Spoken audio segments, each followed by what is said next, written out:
Hello students, आज हम आपको क्लास 6 का इंग्लिश ट्रांसलेशन का जो चैप्टर 4 हमने आपको रूल लिखवाए थे, कौन से, use of shall be and will be, हम इसके जो रूल थे वो हम लिखवा चुके। तो अब आपको सिर्फ एग्जाम्पल समझाना है। तो देखेंगे कि English translation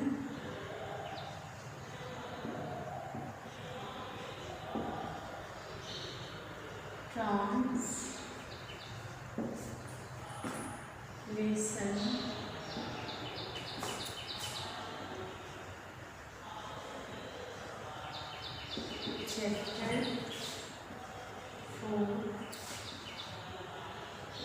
use of shall be and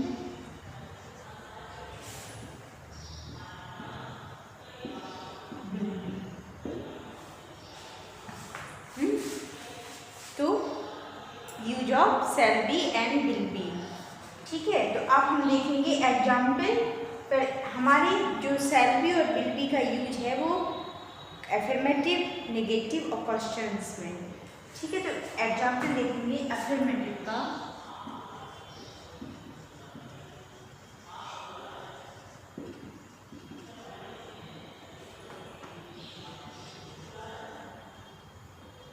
affirmative as statement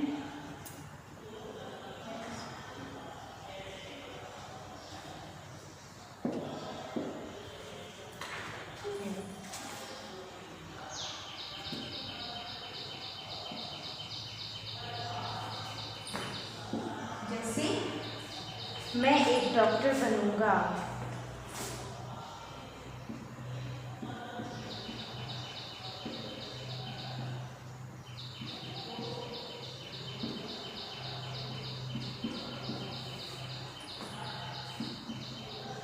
ठीक है। तो पहली तो पहचान होती है हमारी शैल बी विल बी का यूज करने में, गा गी गे से समझ में आएगा। सिंपल से सेंटेंस रहेगा, सिंपल से सेंटेंस रहेगा। जैसे आई, मैं एक डॉक्टर बनूंगा, तो आई और बी के साथ हमने रूल में क्या लिखा था कि आई एंड बी के साथ हम शैल बी लगाते हैं, ठीक है। तो आई के साथ क्या लगाएंगे, shall be A doctor, full stop. मैं एक डॉक्टर बनूंगा, तो I shall be A doctor, मैं एक डॉक्टर बनूंगा। सेकंड, अगले रविवार को तुम यहां होगे,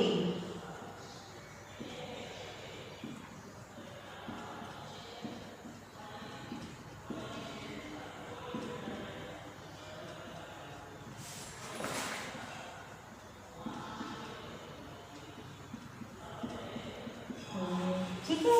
अगले रविवार को तुम यहाँ होगे, तो पहले हम क्या बनाएंगे, सब्जेक्ट जो हमारा होगा यू, यू के साथ विल बी लगेगा ना। हमें सिर्फ आई और डब्ल्यू ई बी के साथ शैल बी लगाना है और सभी के साथ विल बी का यूज होगा। तो you will be, you will be here next Sunday, next Sunday, okay. अगले रविवार को तुम यहाँ होगे, तो you will be here next Sunday. परसों तुम 18 वर्ष के हो जाओगे,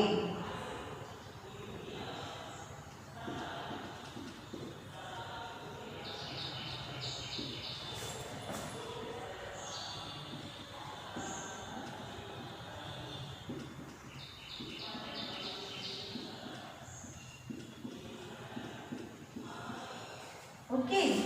तो subject helping verb will be,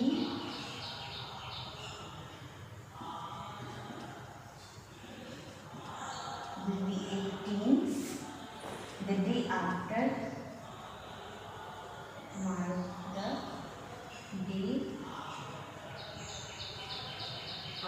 after tomorrow.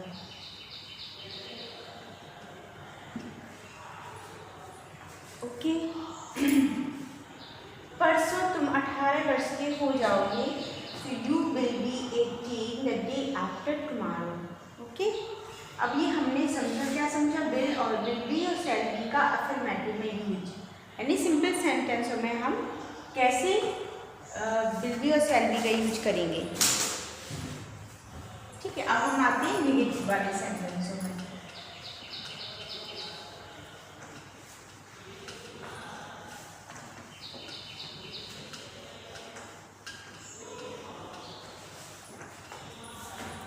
अब आते हैं हम नेगेटिव वाले सेंटेंस स्टेटमेंट।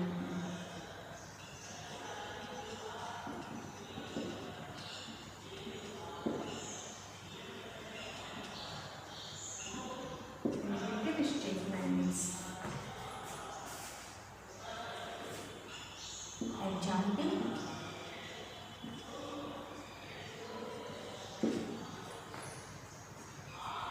मैं कल लंदन में नहीं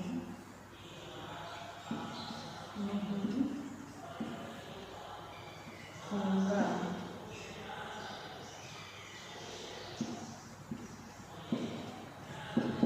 ठीक है, मैं कल लंदन में नहीं होऊंगा। हमें इसमें निगेटिव मतलब नहीं, अगर हमारे विल बी और शैल बी वाले सेंटेंसों में नहीं आता है, तब हम उसका यूज कैसे करेंगे? तो देखते हैं, तो देखेंगे आई, सेल पता है ना, आई के साथ सेल लगाएंगे, सेल नॉट, हमने रूल लिखवाया है आपको कि सेल नॉट बी, ऐसा आएगा कि सेल के बाद जस्ट नॉट आएगा, इसके बाद हम बी लगाएंगे। तो shall not be in London tomorrow,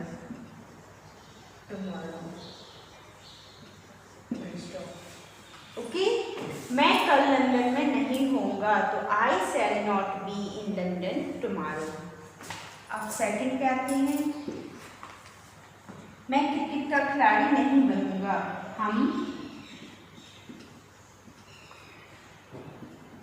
cricket के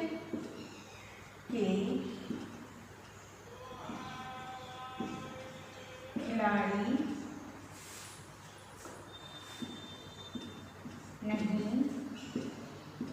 बनेंगे। ठीक है, तो वी के साथ भी क्या लगाएंगे? सेल। वी सेल, नहीं के लिए क्या लगेगा? Not. We shall not be a cricket player.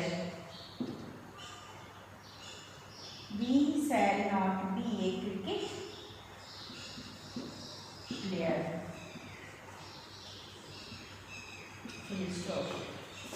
अब आते हैं नंबर 3 एग्जाम्पल पर। कल कोई झगड़ा नहीं होगा। तो देयर, सबके साथ क्या लगाएंगे? सिर्फ आई और वी, यानी हम और मैं के साथ ओनली सेल लगेगा। इसके बाद सारे जितने भी सब्जेक्ट रहेंगे उन सबके साथ हम विल का ही यूज करेंगे। तो देयर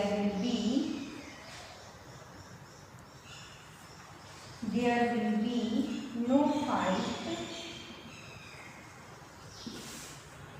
टुमारो।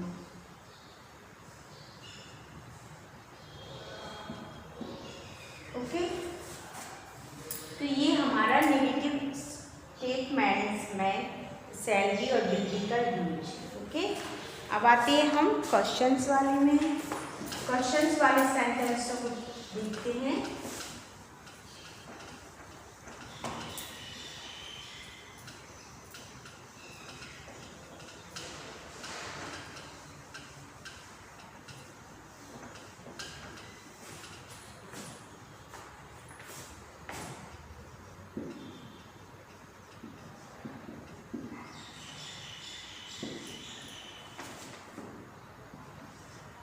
एग्जाम्पल,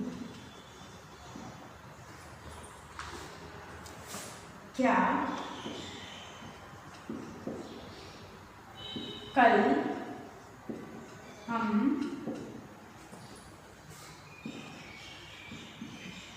मुंबई में होंगे? Question mark.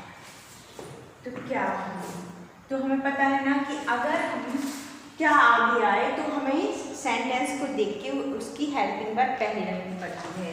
तो इसमें हम कर्ता को देखेंगे, हम है ना, तो कौन सी हेल्पिंग वर्ब आएगी? सेल। सेल, फिर आएगा subject. Shall we in Mumbai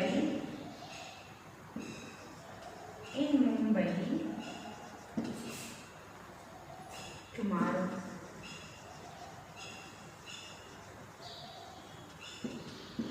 question mark. Okay, number 7 देख लेते हैं। अब हमने यहाँ पे हम का देखा, यानी सेल का यूज देखा, हम बिल का यूज देख लेंगे। क्या सालू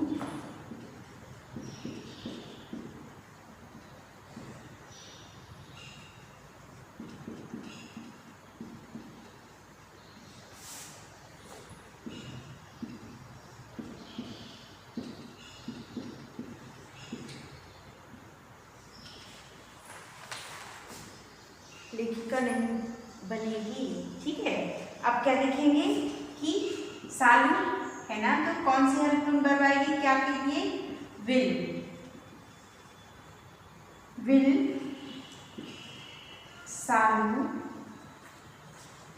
नॉट बी ए फेमस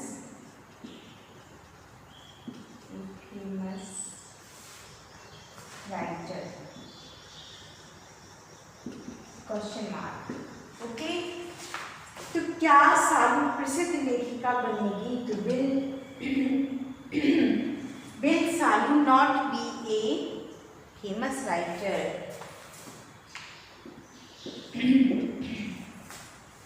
अब देश का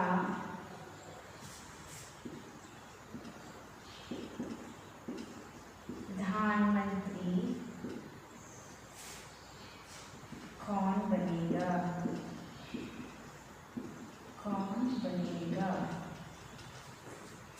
तो अब हमने देखा कि क्वेश्चन वाले हम हमेशा से देखते हैं कि अगर हमारे वाक्य में क्वेश्चन वर्ड पहले आता है तो उसकी हम अंग्रेजी पहले बनाते हैं। तो कौन के लिए? हु। अब देखेंगे सबके लिए बिल आता है ना सारे सब्जेक्टों में, तो bill, who will be, not होता तो who will not be the prime minister, the prime minister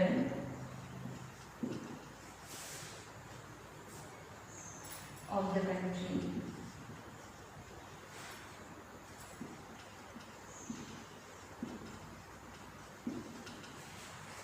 ठीक है,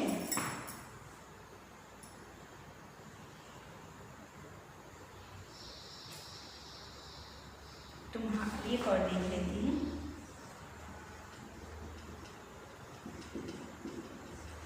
तुम्हारे लिए यह एक बड़ा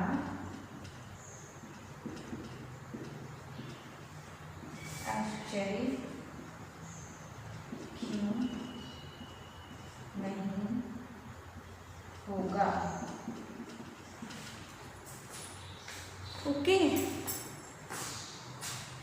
तो देखते हैं अब क्यों है ना, हमें पता है ना कि वर्ड में क्या है, वाक्य में हमारे बीच में क्वेश्चन वर्ड है, तो हम इसकी इंग्लिश पहले बनाएंगे। तो क्यों के लिए? Why will not B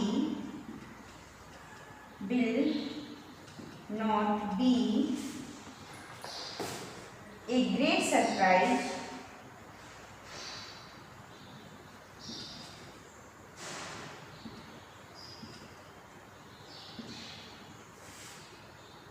to you. ठीक है, क्वेश्चन मार्क। ओके, तुम्हारे लिए यह एक बड़ा सरप्राइज क्यों नहीं होगा? तो why will not be a great surprise to you? इस तरह से हमारे जो सैलरी और बिल बी का यूज था वो हमने कंप्लीट करवा दिया है। अब हम चलते हैं next.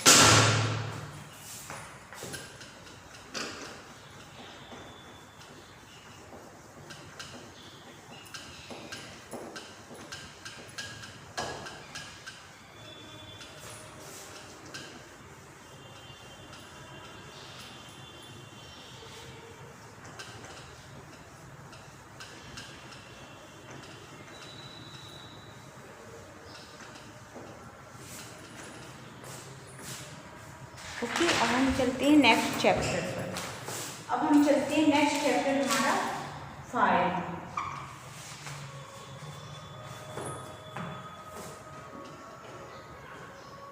Use of has, have and had.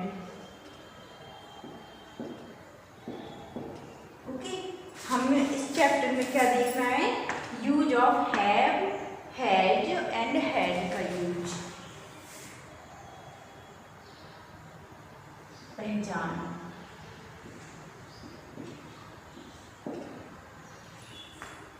Hindi वाक्यों से पता चल जाता है कि कोई किसी वस्तु आदि को रखता है या रखता था, या किसी के पास कोई वस्तु आदि है या थी, या किसी की कोई वस्तु आदि है या थी, या किसी वस्तु आदि में कोई अन्य वस्तु आदि है या थी। ठीक है, तो इसकी पहचान क्या होती है? जैसे रखता था, रखते हैं, या था, या थी। ठीक है, आदि। जैसे रखता है, रखते हैं, रखती थी, या रखता, या है, या है, या ठीक है, या है। जैसे अगर हम हैज हैव का यूज करेंगे तो रखता है, रखती है, रखते हैं होगा। अगर हमारा हैड का यूज करना है तो रखता था, रखते थे। ठीक है, ये पहचान है हमारी।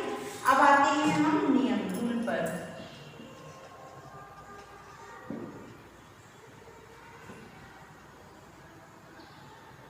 देखो, आई, यू, वी, दे तथा सभी, प्लूरल सब्जेक्ट के साथ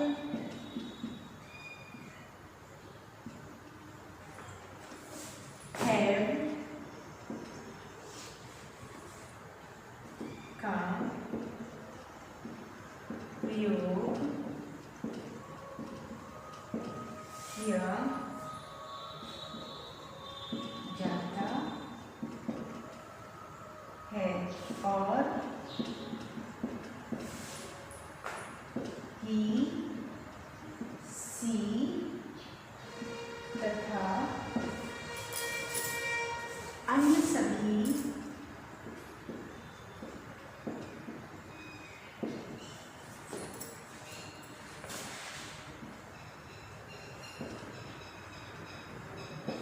सिंगुलर सब्जेक्ट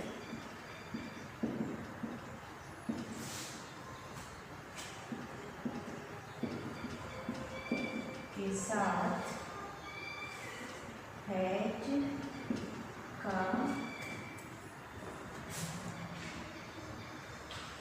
यूज करते हैं। ठीक है, अब आते हैं सेकंड पर। हैड का प्रयोग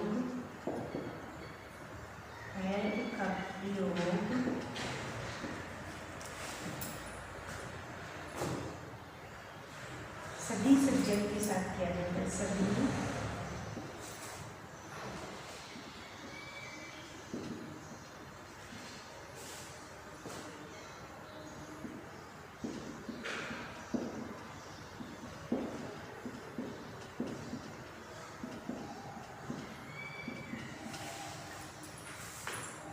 सभी सब्जेक्ट के साथ किया जाता है।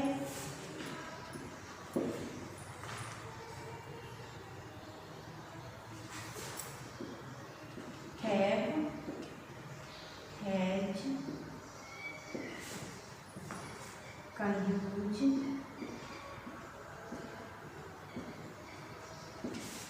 प्रेजेंट टेंस के लिए, प्रेजेंट टेंस के लिए तथा हैड का यूज पास्ट टेंस के लिए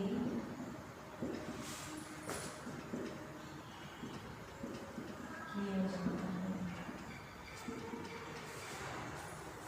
ओके, देखेंगे कि हमने क्या पहचान ली। रखता था, रखती थी आदि शब्द आते हैं तो हैड का यूज करेंगे, और रखता है, रखती है में हैज हैव का यूज करेंगे। ठीक है, तो रूल हम देखेंगे। आई, यू, वी, दे तथा अन्य सभी प्लूरल सब्जेक्ट के साथ हैव का प्रयोग किया जाता है, और ही, सी तथा अन्य सभी सिंगुलर सब्जेक्ट के साथ हैज का यूज किया जाता है। तो हैड का प्रयोग सभी सब्जेक्ट के साथ किया जाता है।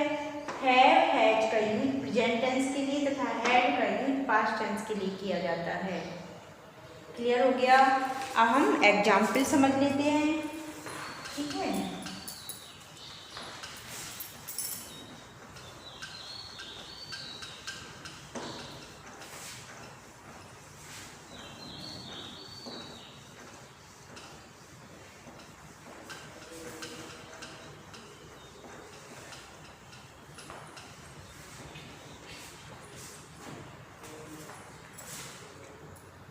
जैसे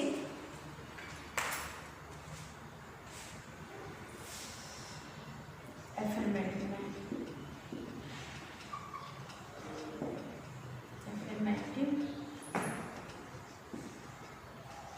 स्टेटमेंट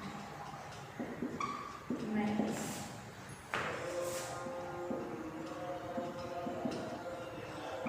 सब्जेक्ट के बाद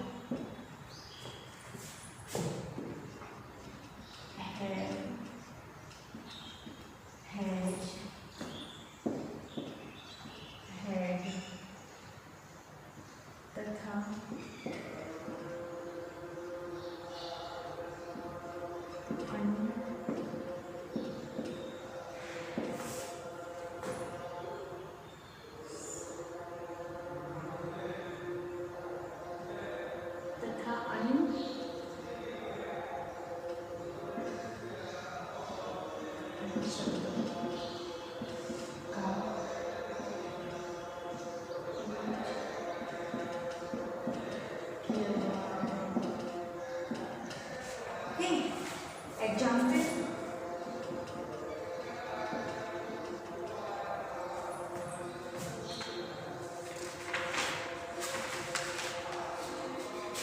जैसे उसके पास एक नई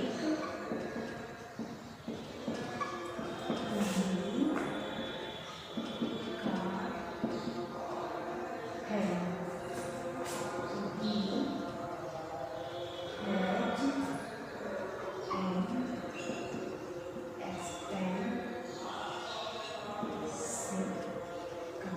ठीक है, कैसे? उसके पास एक महंगी कार है, तो ही क्योंकि सिंगुलर है ना, तो सिंगुलर के साथ हैड लगेगा, तो he had an expensive car, full stop. दिया के पास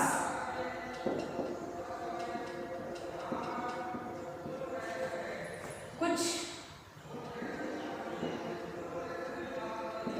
थी। दिया हैड, क्योंकि थी है ना, had some wool, some okay।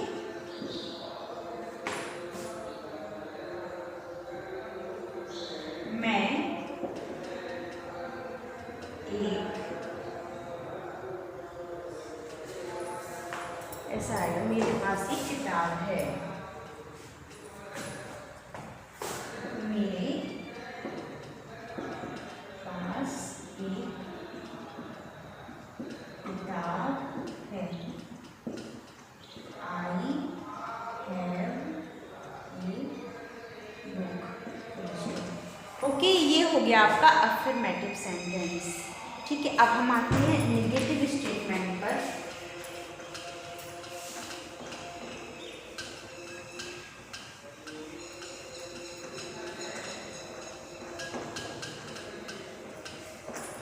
Negative statement से चलते हैं।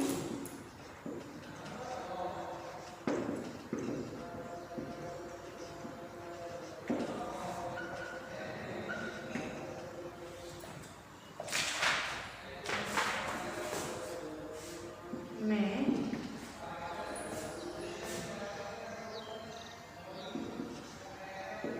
हैव, हैज, हैड के बाद नो, नॉट, नॉट एनी का यूज करते हैं। नंबर 2,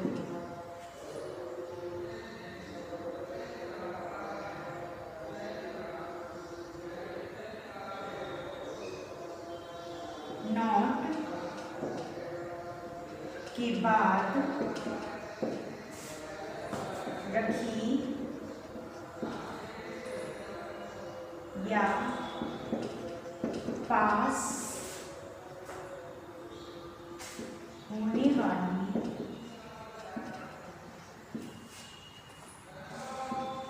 वस्तु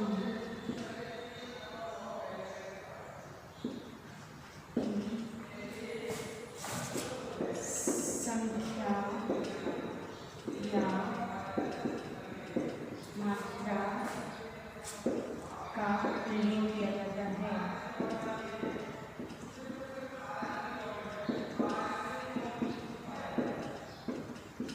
ठीक है, ये हमारे नेगेटिव के हैं। एग्जाम्पल देख लेते हैं। एग्जाम्पल देखते हैं कि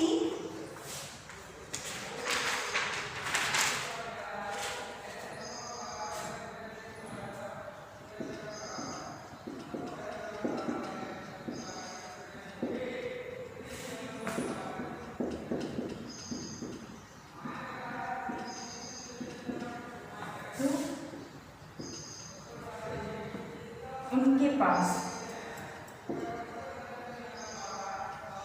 they had not enrolled। समझ रहे कैसे कि उसके पास कोई सॉन्ड नहीं था, तो ही हैड नॉट, हमें हेल्पिंग वर्ब के बाद नॉट लगा देना है। That's clear. नंबर 2 एक और देख लेते हैं। बच्चे के पास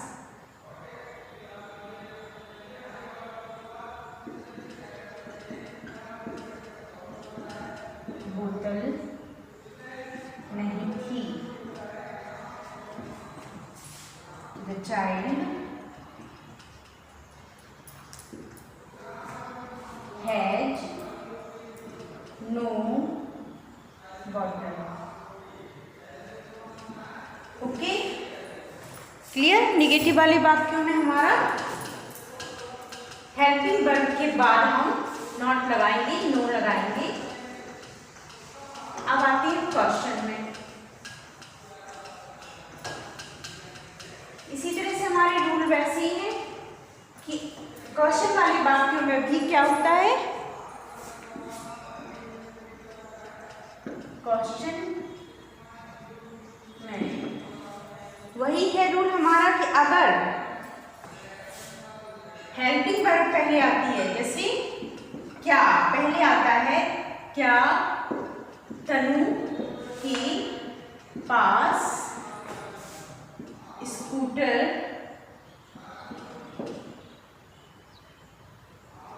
है, क्वेश्चन मार्क। तो पहले हमें हेल्पिंग रखनी पड़ेगी सब्जेक्ट के अनुसार, फिर हमें बना देना है तनु ए स्कूटर। ओके, हमें क्या करना है कि जैसा हमारा रूल रहता है हमेशा कि अगर क्या आगे आए सेंटेंस में तो हेल्पिंग वर्ब जो रहेगी वो सबसे आगे आएगी, इसके बाद सब्जेक्ट आएगा, इसके बाद ऑब्जेक्ट आएगा, हमारा क्लियर हो जाएगा।